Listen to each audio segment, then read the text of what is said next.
Folks, I had a person, I don't know if she's a subscriber or not, but she has asked for me to help her with an image that she wants to wrap around a jar. And her image is tall. It's like this, right? It's not wide. And it is an image of a person, but she wants it to wrap around a jar. Well, you know, you can't really take tall things and make them wide and make them wider than they are without stretching the pixels out and making a person look fat. This person realizes that, but she's looking for a solution to how to maybe still wrap around this jar and have the image, I guess, on the jar, or I guess this could work for a cup or whatever else. So I'm going to use an image of myself, since I don't mind stretching that out or applying this sort of effect to it. But what I would recommend you do is you take your tall picture and you put it over the top of the background. Let the background perhaps wrap around the jar, and maybe the face be on one side of it, or if you want the face to be on one side and then the other too, you could do that as well. But I'm going to show this the simple way I do it. So we have a tall image. I'm going to use an image of myself here, as I said. So I can find this. I'll pull this up. I have Adobe Photoshop here on the screen. And let me pull it so you can see all the parts of this Photoshop. I have this image I took of myself last week. This is just my new, I guess, Facebook and social media thing. I'm going to go ahead and crop it small, so it has the same sort of situation that she has. So she's got an image with a person about like this. I'm going to go ahead and crop this. So I think she's just downloaded the trial version of Photoshop to test doing this. So when you first do it, you can open up an image in Photoshop just like this, okay? And over here on this side, you have these layers. You have a layers option over here, okay? Again, and so what you can do, you can put a new layer underneath this, and you can put a background or something under it. I'm going to show you an example of how I do this. There's a website that I like to go to get backgrounds. I'll go to kind of clue y'all into this one. So here I am in Google, and I'm going to look for wallpapers wide. This is kind of a cool site. If you go to wallpaperswide.com, you can go here and you can see there's all kinds of just really people just sharing wallpapers, and there are backgrounds in it. If you go here, I think you can log in. You can start a registration, register your own Wallpapers Wide account. I don't typically do that. I just go here. I mean, I think I do have one, but I'm just going to go here and look up backgrounds or background. I'll do a search. And so pull up some halo stuff and all that, but you should pull up just some typical backgrounds here somewhere. If I go to like level 2, you start to see stuff like this. Here's a background here, just kind of this is kind of a cool background with boards or whatever like that. I'm gonna go ahead and just download this one for now.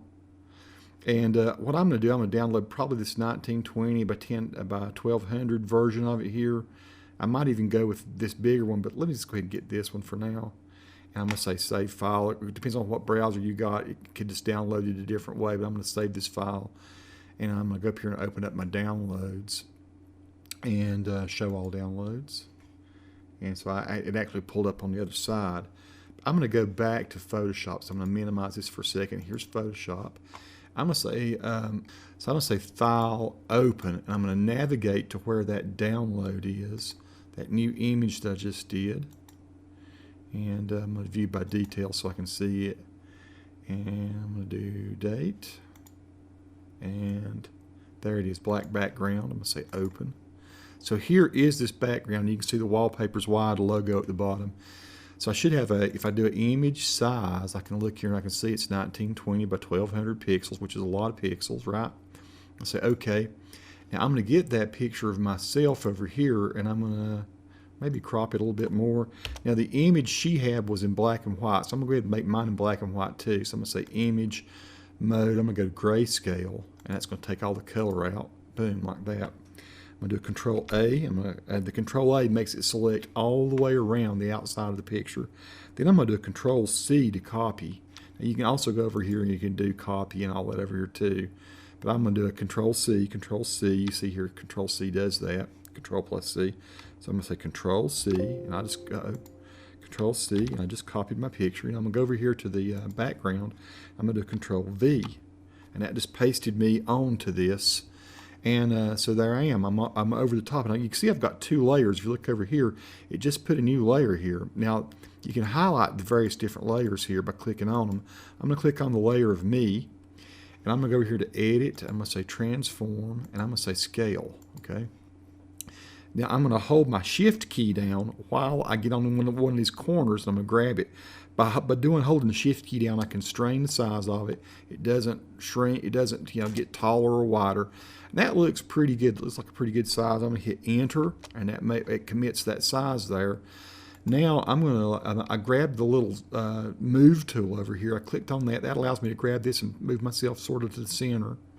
Now she said she didn't want to actually be able to see the edges of the picture. The way I would do that, I would go to the Eraser tool over here. You see this is an eraser. And you can click on it and make sure you got the eraser tool selected. Now you can see I have this eraser tool really big. I don't want it to be that big. I want it to be maybe, if I go here and click on this thing here, I can pull it down to about, I don't know, 80 pixels, something like that, 86.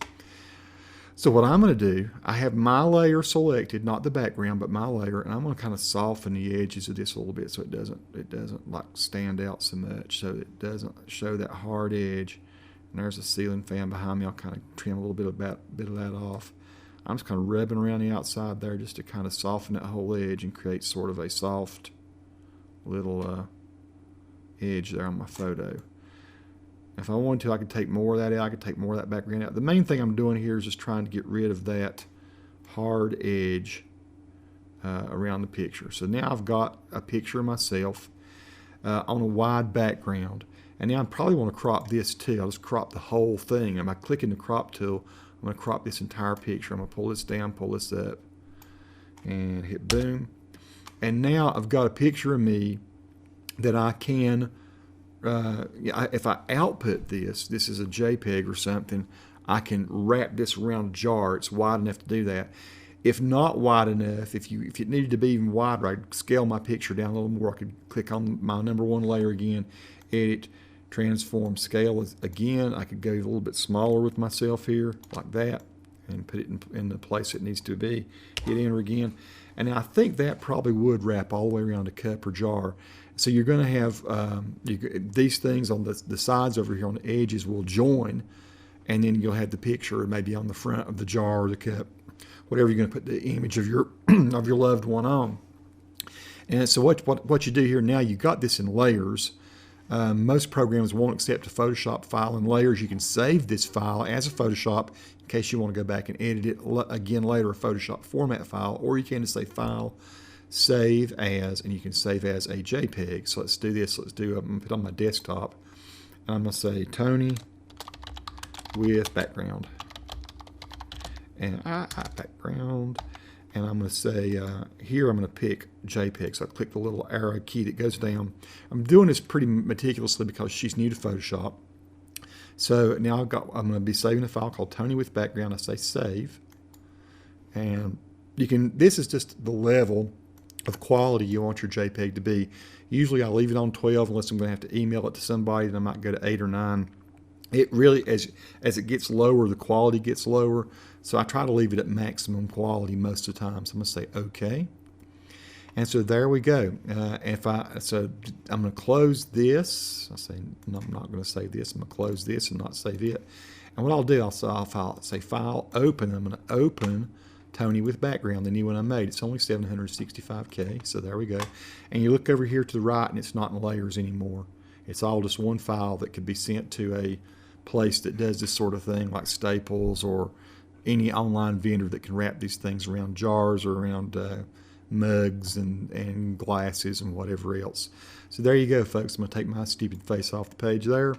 And that's how I would take a tall picture that you want to wrap around something wide and make it work. I would just put the background, I put it under or on top of the background, soften the edges, output it so that it's one file. It could have been color instead of you can make it any color you wanted to make it. Since she had grayscale, I made it grayscale. Hope this helps the person who asked the question. Maybe helps some other folks too. Thanks. Always ask your questions. No question is too simple or too hard. Probably there are some that are too hard, but I'll always take a stab at it. Thanks, folks. Thanks for watching. Peace, and subscribe if you like.